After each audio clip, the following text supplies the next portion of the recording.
Hey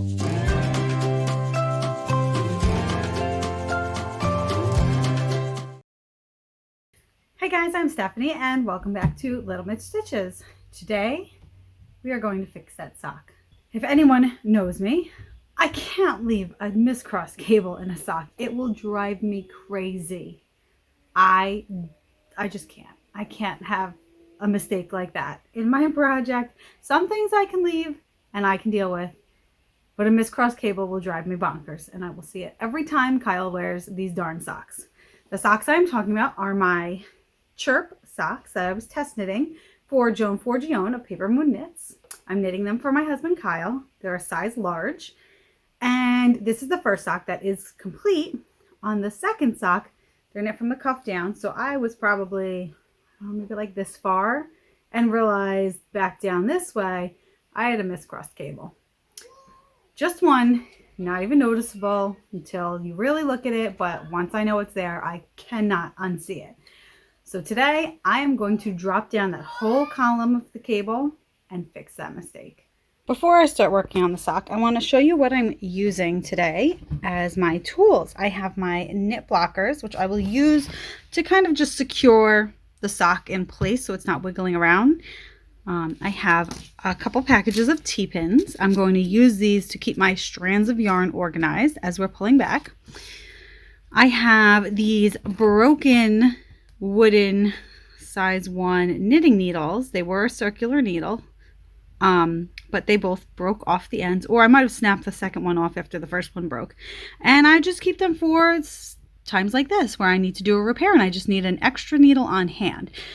These ones are, I believe these were Knitter's Pride, and so they are a laminated birch, I think it's called. So they're not the grippiest wood, but they will do the job more so than my Chowgu stainless steel double points. So these will be a little more slippery, but I'll use these for the actual knitting mostly.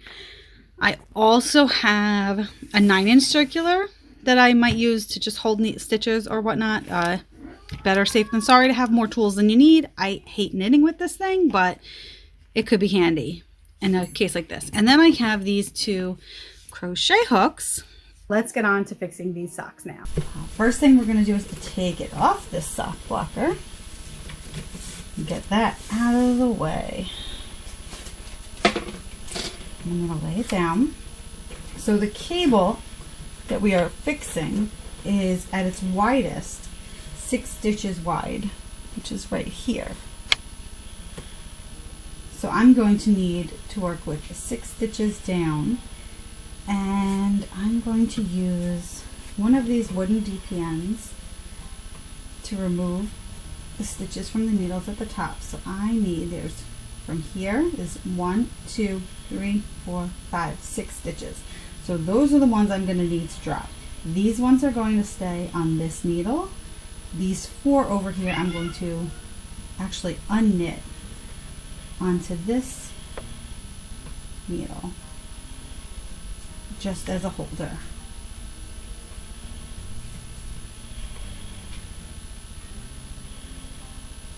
So those I'll leave on that needle and just set it aside. And then I'm going to drop those 6 stitches because I'm going to undo those stitches all the way down to about here where my mistake is. Now with my other needle, I'm going to use the other wood one. I'm using the wood ones because wood is slightly more grippy than metal. Even though these are a very smooth needle, they still have more grip than my metal DPNs do. So for now, I'm going to just use them. Now I need to drop back to this cable here, right where my stitch marker is. I'm going to take my needle and I'm going to work right above this cable and grab, there's a purl stitch, a knit stitch, a knit stitch, and I'm just picking up the right leg of every stitch. I'm trying to remember how many stitches were inside of that cable. 2 right outside.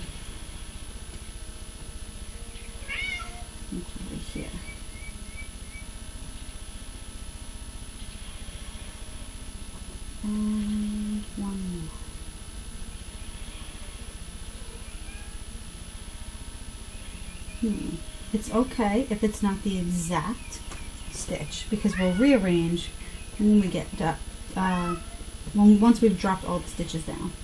2, 3, 4, 5, 6 stitches. I know it's hard to see on this camera with teeny tiny yarn,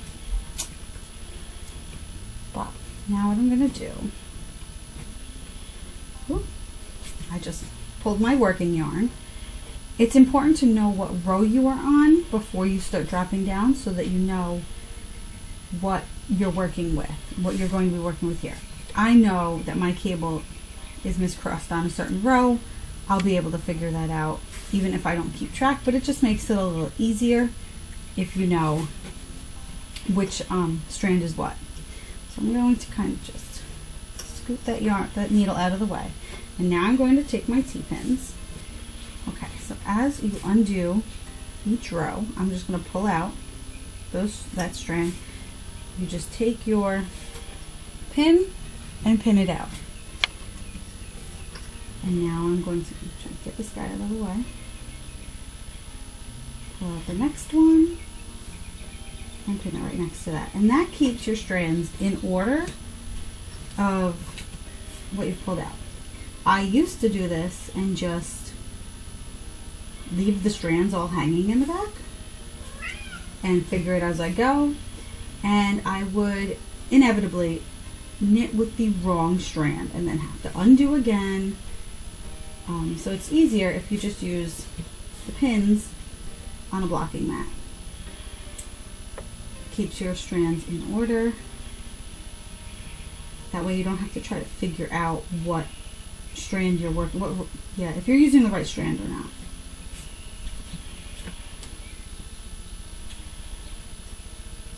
So I'm going to do this all the way down to where my mistake is.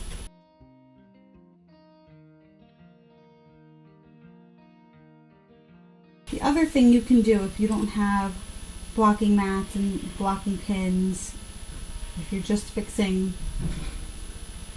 something that's a little less fiddly, is when I used to do this, I would pull it out and I would use a safety pin or bulb stitch marker, the ones that you can open and close, and I would lock every, say, 10 strands together, so I know that that's 10 rows worth. So if I did wind up knitting with the wrong one, it would be kind of only in groups of 10. So it would be easy to undo and know where it was supposed to be. So now I've gotten to the point where I don't really have a lot of room left to be pulling these strands out. So I'm going to start layering it back the other way again. Make sure.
Reposition my camera for now the final steps. I moved my stitch marker out of the way. I've used almost every T-pin I own. And I accidentally dropped 2 stitches, so you could possibly see. Let's see. There's one hanging out right here. He's live. So what I'm going to do is I'm going to use this 9-inch circular, and I'm just going to stick my needle into there so I don't drop it. And there's another one. I think that's it right there. It's hard to move the sock because it's all pinned down. I think it is. There he is. Runaway stitches. But thankfully they're not going anywhere unless you pull, so there's no need to worry. And at this point I'm getting down to the final step. So I'm breaking out my DPNs now. So I'm going to slide these stitches over because these have all been undone, but this one is on a different row than the others. I'm going to put that back on. Pull that one out and get this circular out of the way. Bring that one up. Try to figure out where these guys belong. I think they're supposed to be on the outside at this point, but I think they undid one row further than these ones. So what I'm going to do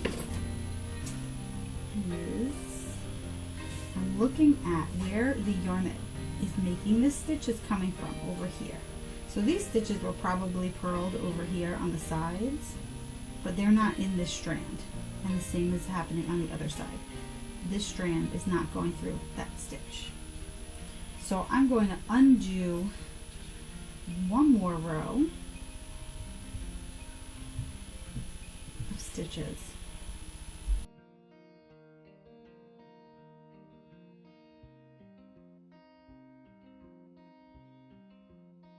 I'm running out of T-pins. Too many rows. So now I can see that the yarn that is coming from this stitch here is going through the stitch below it, right here, onto the stitch. So now I know that these stitches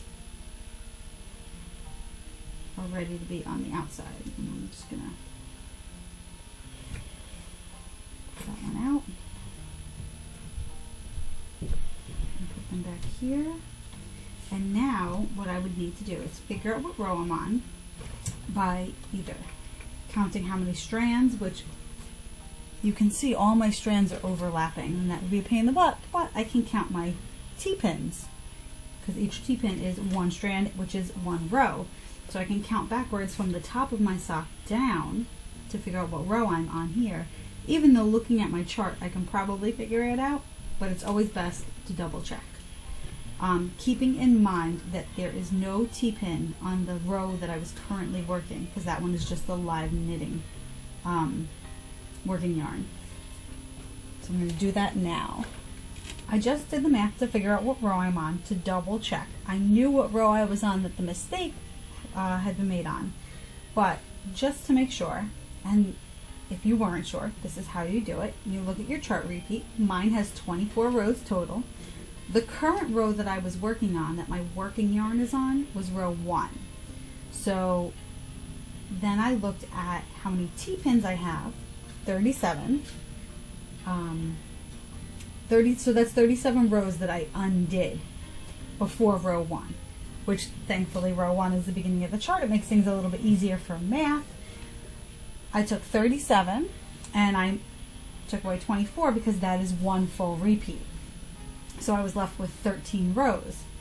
So I have 13 rows out of a 24 repeat that I ripped out. So I took the 24, took away the 13, and got 11. And yes, I was on row 11 of the chart. That's what row the mistake was on. So now I know for sure, double checking, that my row I'm going to be working on is 11. So now to fix the mistake, you have to slowly work your way back up while you're pinned to the table, and it's a little bit awkward to knit this way, and you can unpin a few rows at a time if you need to. Because you're only working with a very short segment of yarn here, it is just enough to make the stitches. There is not enough extra to really hold on to often. So I'm going to work my way back up now. I have the crochet hook here, and I will probably use it at some point just to make sure to help you visualize. I will say I'm using US 1 needles, and they are 2.25 millimeters. I am on row 11 of my chart, so what I need to do is purl 1 stitch, cable, and purl 1 more stitch. So I'm going to bring my yarn to the front, just here. I'm leaving it in the back over here because that's not where I'm working. And I'm going to do my best to purl that stitch. Oh boy. Right there. And now, I usually cable without a cable needle, but because I'm so pinned down here, I'm going to slip those 2 stitches to this wooden DPN, pull them to the front because they're supposed to lean to the left, unlike how I had done it when I messed it up. I'm going to knit the 2 off of my knitting needle. Part of the problem I'm having right now is that the other end of this needle is a little too long and making it a little more difficult to maneuver. Yikes. And now doing this is definitely going to affect your gauge. Okay, now I need to knit from these 2, which is at the blunt end of my, oops, I'll drop my purl stitch. So here's the finicky part. That's good. My yarn is out of the way. It's at the blunt end of this needle, and it might make it a little more difficult. Probably should have used one of my double points, but I think it'll be okay. And now I'm running out of yarn to hold on to. There's not a lot of stuff, so I'm just going to pin it with my finger and try to get it through. 1. Yeah, I'm not going to use this wooden one next time. I'm going to wrap my yarn the wrong direction, just because I can easily get it over my needle, just to get it through, and then I can always come back in and reposition it before I go on to the next stitch, which is my purl stitch. I'm going to move my double point, holding my purl stitch, so that the yarn is fully in front. And now you can see I have no slack. This is the yarn I need to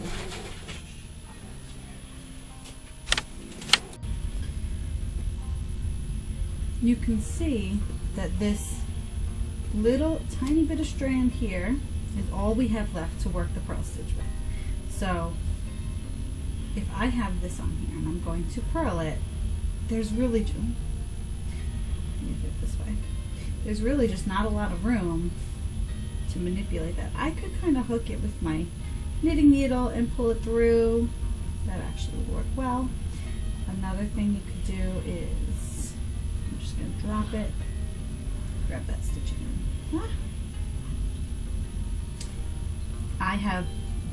I've moved the purl stitch to my right needle and just picked up that strand, and then use my left hand needle to kind of manipulate and pull it over.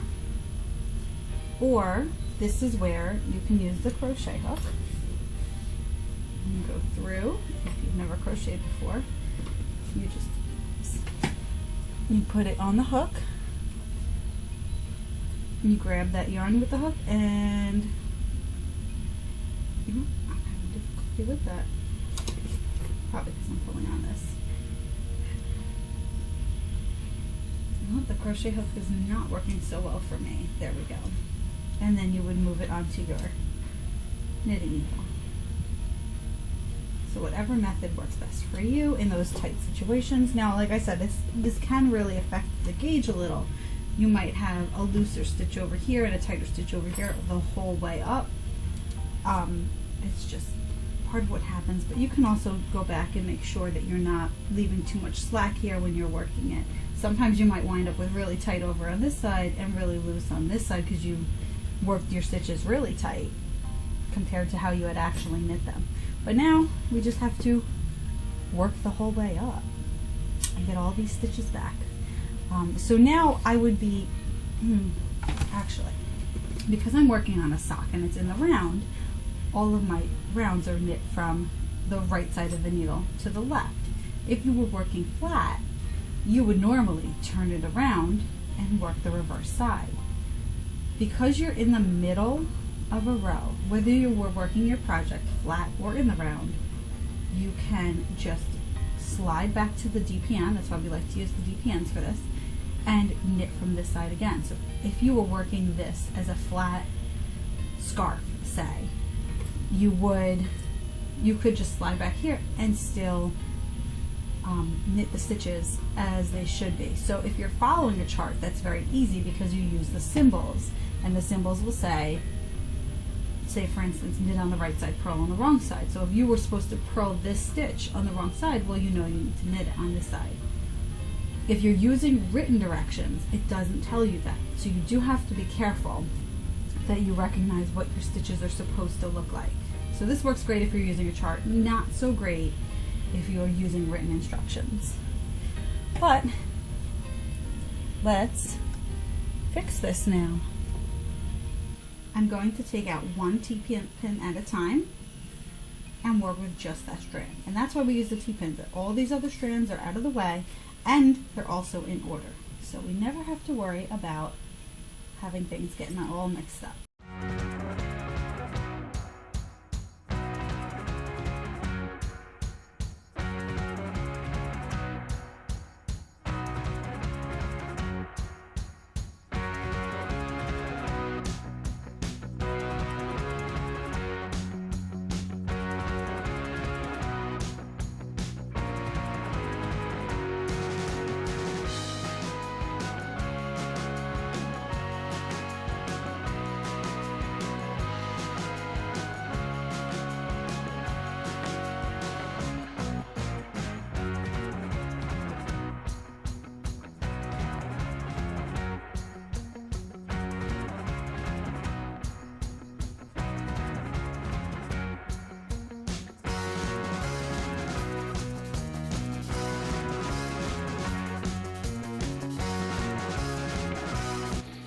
Hey, buddy.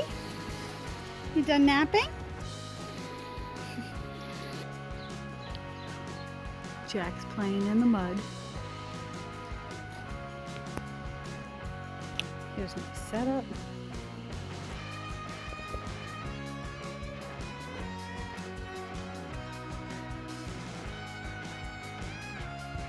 Quick coffee break.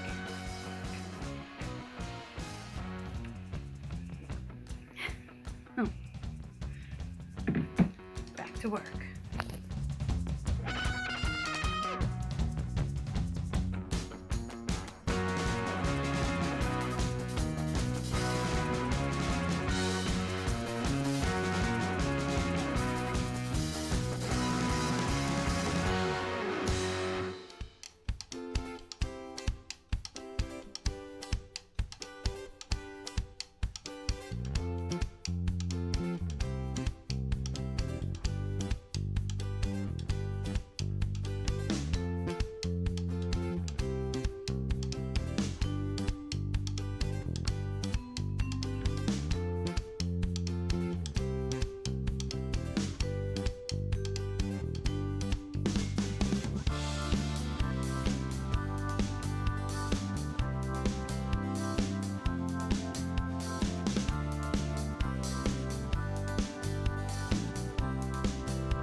we are done.